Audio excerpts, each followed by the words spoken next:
1st December from 1 AFSB Dehradun for NCC Special Entry for Air Force Flying Branch. And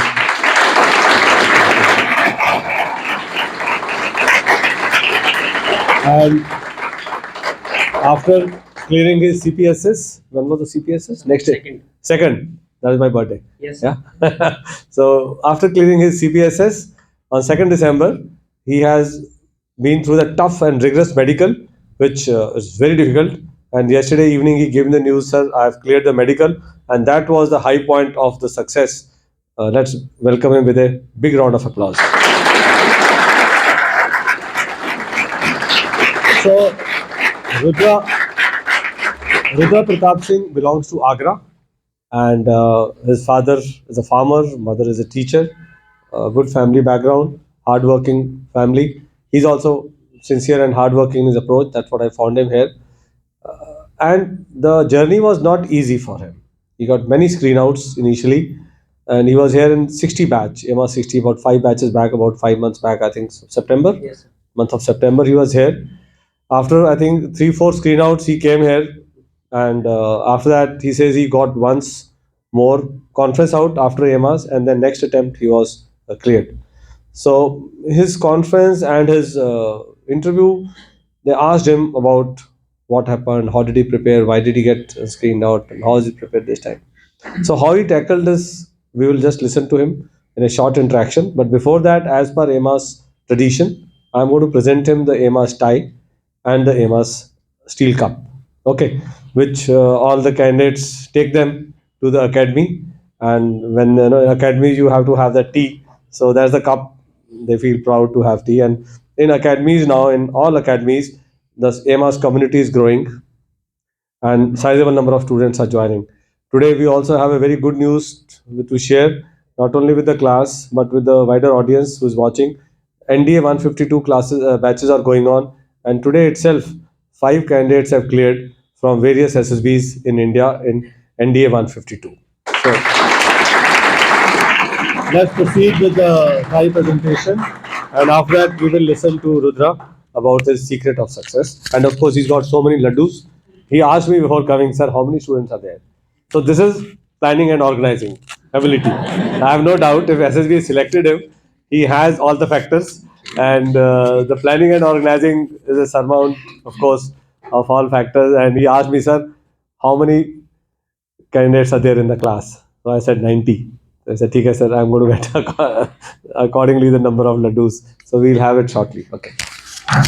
So first accept this tie and the cup.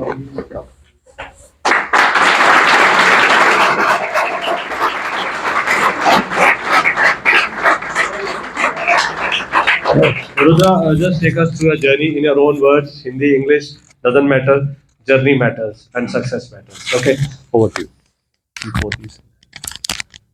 Thank you, sir. As sir have mentioned, journey. I have made. I am very fond and my favorite here was Sandeep sir because of his dialogue. They continue the journey after every SRT. So I have made that famous in my own group also. That continue the journey. So my journey started when I have completed my NCC from Agra Air Wing, but I got skinned out again and again. And in last year June, I did decided to drop this profession, and for like 1 week I was not even eating properly, not coming out of my room. So I thought of that what other profession I can do, but nothing was there. So the journey, I remember the journey के start किया था CDS के नाम से. तो CDS का paper तो clear करना ही है. फिर I went to the practicing mocks and everything. Thereafter, one of my friend was there in Amas 46, Khushi Chauhan. So she recommended me to come here. Then I went through the entrance. I even failed in the first entrance interview also. So I appeared for the second entrance interview. Then I got here. And our batch started on the 4th of September. 3rd was CDS examination. And here I was listening from the 59th batch the feedback that you will get only 3 hours of sleep and 3 hours of this and that. So I got 6 hours of sleep daily. because I was able to do my homework. You know, 10 is the time to submit the second homework. Then 11 and 12, I did the homework. And I was the last one to wake up in the morning. But I have a habit to do things quickly.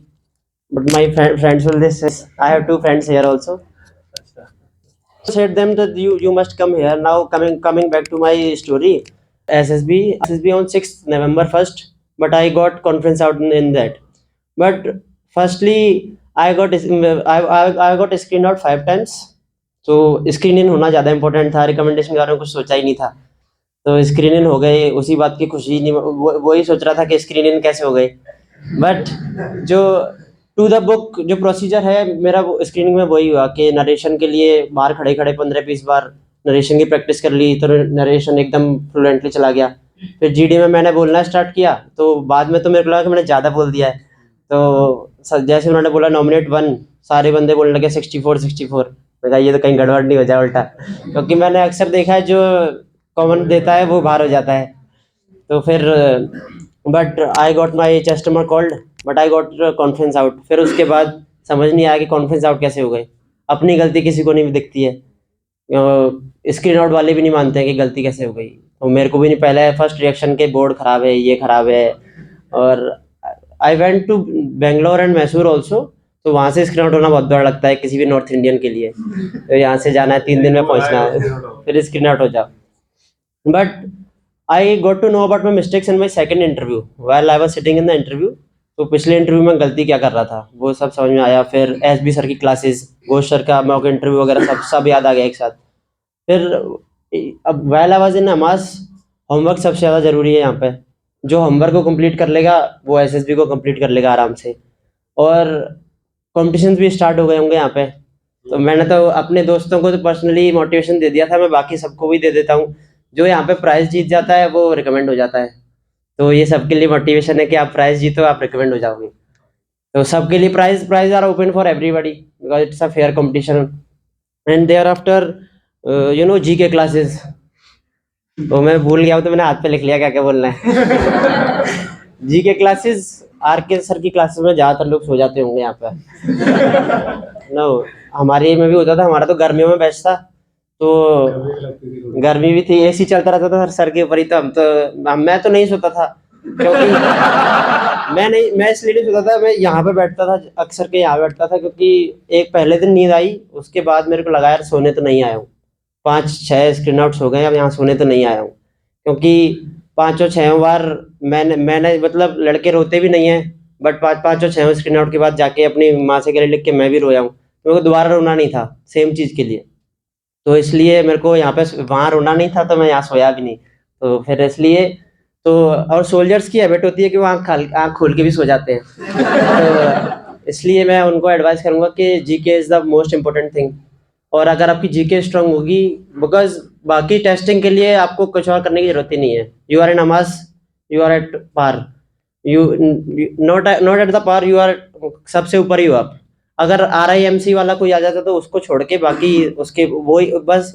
I don't know about that because I am private school guy, but Amas is at the top. Even one of my friend, you know, Chitresh is here, so he was in conference.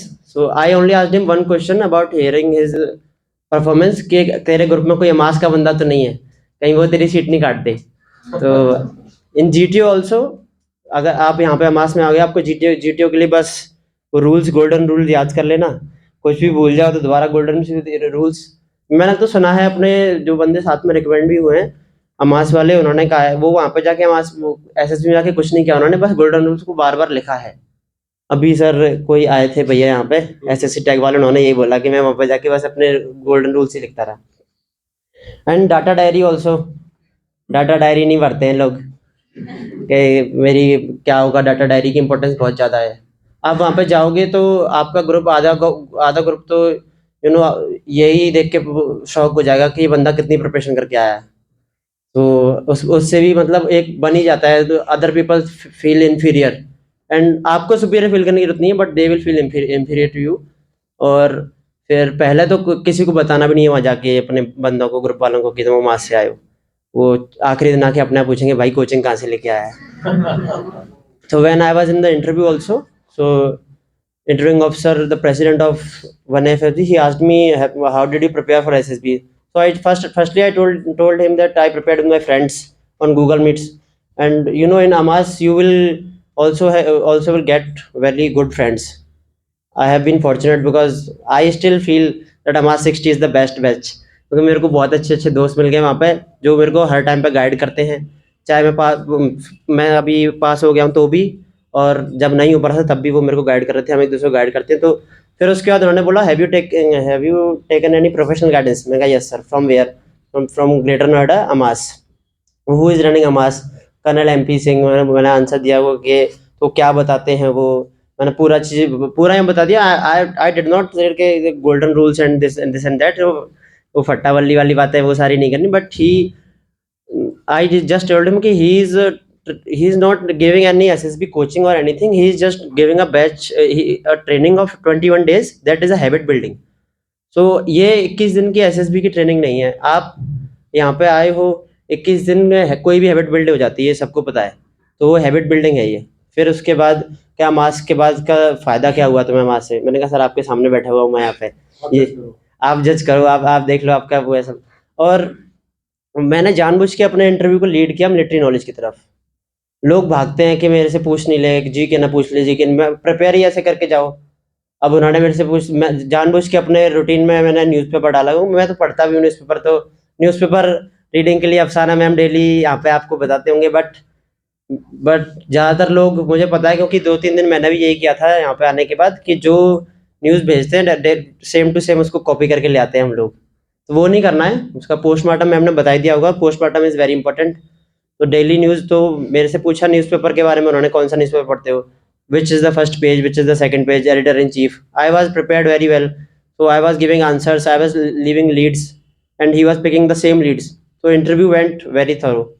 And also my GTO was on the 5th day before the conference. So in the command task, the GTO asked me about again about the, where did you took the professional coaching. Then again the same thing, how did you prepare, how do you grade your performance in PGT? Because sir, I am from Amas, my performance was best.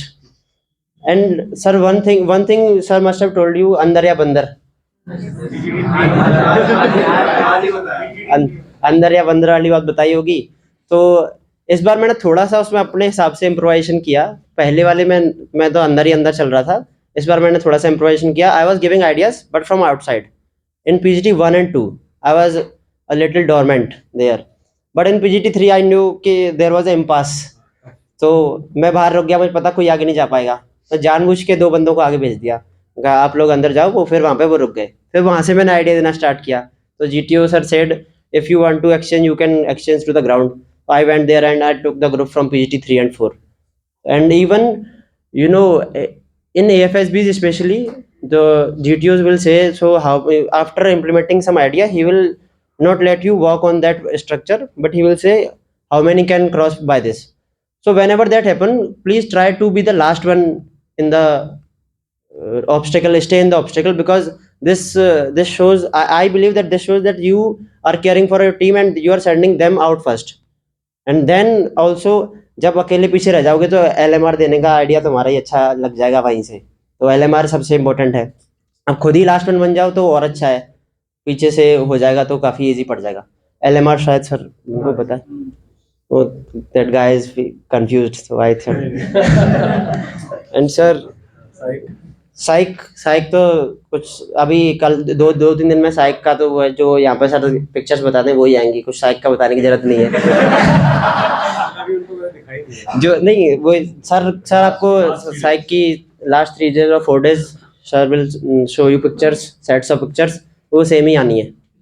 मेरे दोनों SSBs में दोनों में 9 picture आई थी, तो same जो मैंने ये इस बार थोड़ी सी अपडेट हो गई है, हमारी तो थोड़ी ओल्ड फैशन सी थी। तो जो आप इसमें यहाँ पे अच्छे से प्रैक्टिस कर लोगे वैसे की वैसे लिख देना, तो उसमें कोई इशू नहीं है। और वेट के लिए तो Sandeep sir, I have told you, Sandeep sir was my favourite. तो जैसे जितनी ज़्यादा प्रैक्टिस कर लोगे, बट अब यहाँ पे किसी एक सीट पर लिखा भी हुआ है टेट वेट करके लिखा हुआ है। सो वो टेट वेट जितने यहाँ कर लो वो सफिशिएंट है। उसके बाद बाहर जाके जितना हो सके उतना तो जीके करो, अपनी डाटा डायरी को पूरी भर लो। और इस बार कंसोलेशन प्राइज में मुझे पता चला कि डायरी मिल रही है, तो उस डायरी को भी भर लो। डाटा इतना प्रिपेयर कर लो कि जब जीडी में बोलो ना, हर दोनों जीडी के बाद मेरे को ग्रुप ने ये बोला कि तू डाटा ज़्यादा बोल रहा है। कोई बात नहीं, मैं डाटा बोल रहा हूँ क्योंकि मुझे यही करने को बोला गया है। बिकॉज जब डाटा देते हो तो सामने वाला बंदा अपने आप चुप हो जाता है और सुनता है कि ये डाटा दे रहा है तो सही बोल रहा होगा।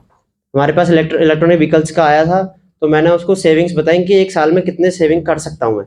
तो व्हेन आई सेड कि वी कैन सेव 30,000। अब हम किस किस चीज़ में कैसे कैसे बता सकते हैं, कितने प्लांट्स लग गए, कितना कौन सी कंपनी में कितना वो हो रहा है। तो आप डाटा जब दोगे तो ऑब्वियसली तुम अपने आप आगे निकल जाओगे इसमें।